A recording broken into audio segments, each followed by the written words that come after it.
What's up, guys? I just pulled off my chicken off the cast iron like a boss, and now I'm gonna go speak today, if they let me, at the meeting today.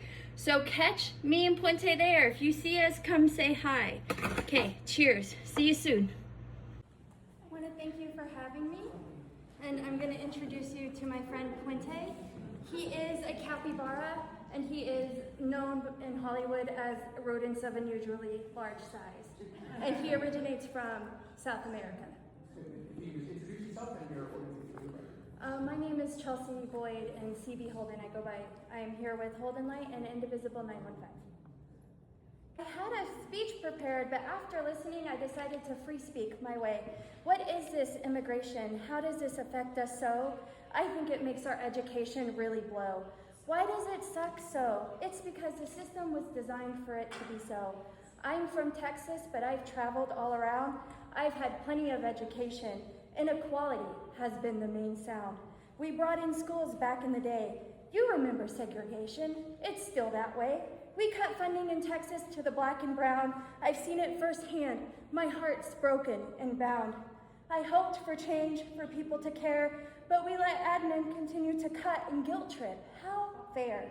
These children are ours, as I have kids too. We all fight for equality. They have brown skin too. Racism doesn't stop in violence in our streets as you continue to write laws and change rules on paper sheets. Racism starts in politics like this, as you have the opportunity to fight for this. Our Texas land is full of immigrants all around. If I have some more time, I'll share another round.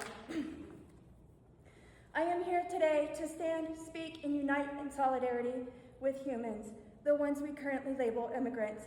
I am a military spouse who has had the privilege of living all around our nation. Since I was 18 years old, I have lived, worked, and raised children in a variety of communities all around our nation. My husband has served this country our entire adulthood. I only say this because in every state, community, and neighborhood I have lived in, I have had a neighbor who has migrated from a different country. My business partner was from Ukraine, and he still owns a successful pizzeria. My neighbors were a family from China, a woman I look up to because she was so successful and driven, a role model. I was living in Hawaii, my neighbor there was from Mexico. It's a beautiful thing to learn where traveling can take you, because if I never left my hometown, I wouldn't have learned how to make tamales in Hawaii. I wouldn't have learned how to make the best coquito in Kansas if my neighbor from Puerto Rico didn't migrate and meet me there. I have dined and worked alongside women who have migrated from Vietnam. There were all my neighbors and friends and people who have built incredible things inside of a country that they are proud to contribute to. And there are many more people that I could list. These neighbors hold the same labels we currently have locked up today, without proper jurisdiction, running under private security tape, providing inhumane conditions to people who have left other countries and homelands to come contribute to our land. We don't even provide clean drinking water because we decided that they are no longer our neighbors. If every immigrant were to stand up in America, there would be less than 3% of the population left, because that is what is left of the population that is what is left of the indigenous population when the first immigrants started documenting this land as America. Is a barren land really what we want, or do we want our neighbors back? Thank you.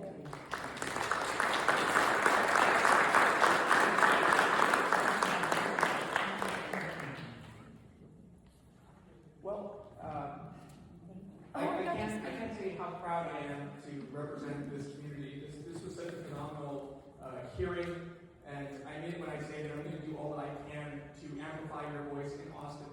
When we have these hearings in Austin, it takes several weeks for the transcript to come out, but look for it within 24 to 48 hours. We'll post it on social media. It will also go on the caucus's website, or at least I'll push to get it on there.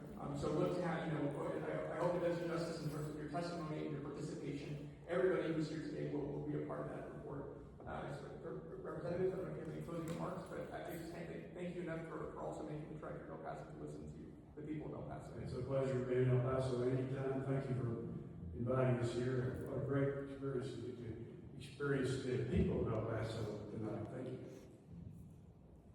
Yes, I just want to say also just thank you so much to travel all this way and hear some.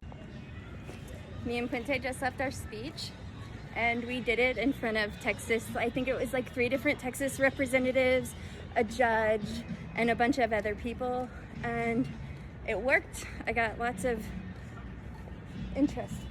So Puente's tired, but he still went and got a freezy.